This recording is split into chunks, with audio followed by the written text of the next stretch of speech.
Ming's teacher, first grade 4.5. Ming's teacher. What can you train a dog to do? How should you treat a dog that you are training?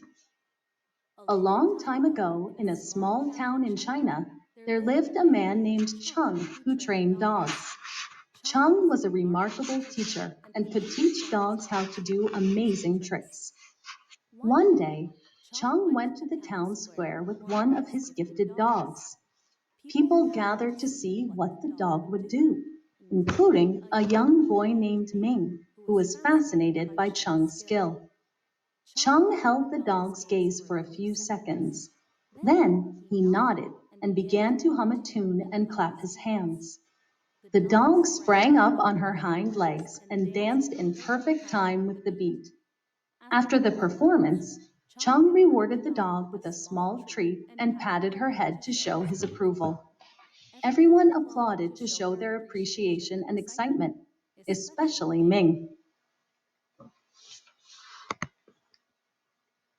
More than anything, Ming wanted to have the same career as Chung. I want to learn how to train dogs the way Chung does, Ming thought. After all, how hard can it be? Ming was eager to get started, so he found a stray dog that had been wandering around town. He took the dog home and named him Li. Ming tried to act just the way Chung had. He held the dog's gaze and then nodded. "Dance for me, Li," Ming commanded in a loud voice. He hummed a tune and clapped his hands the way Chung had, but Li responded by looking confused and scared. "Dance, Li! Dance for me, you silly dog!" he urged more loudly. However, the poor dog detected the anger in Ming's voice, and he ran behind a tree and hid. Ming tried again and again, but he was not successful. No matter what he said or did, the dog would not obey him.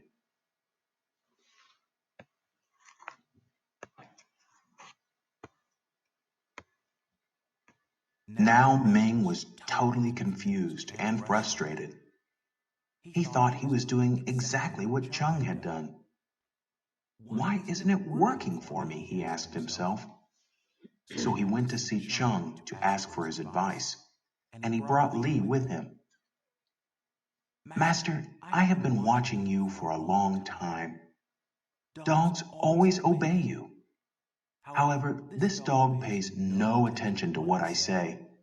I do not know what I am doing wrong." "My dear boy, you want this dog to perform tricks," replied the wise man. "But what have you done for the dog? Are you kind to him? Do you soothe him when he is scared? Are you patient with him? Do you reward him when he does well?" Ming listened carefully to Cheng's questions. Then he nodded and smiled. "I understand what you are saying," he said. "Thank you, my teacher." He couldn't wait to try the tricks again with Li.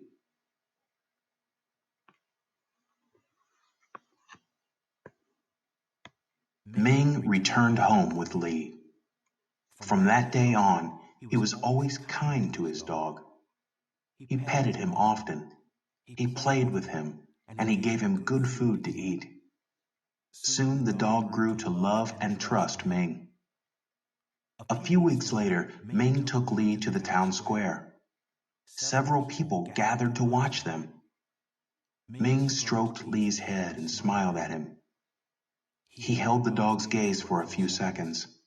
Then, in a kind voice, he gave Li commands to shake hands and roll over. Li happily did as he was told, and Ming rewarded him with a treat and patted his head again. The gathering crowd applauded, including Chung, who smiled at Ming. "You have learned an important lesson, my son," said Chung. "You must give first before you can receive. It is this way with all living creatures.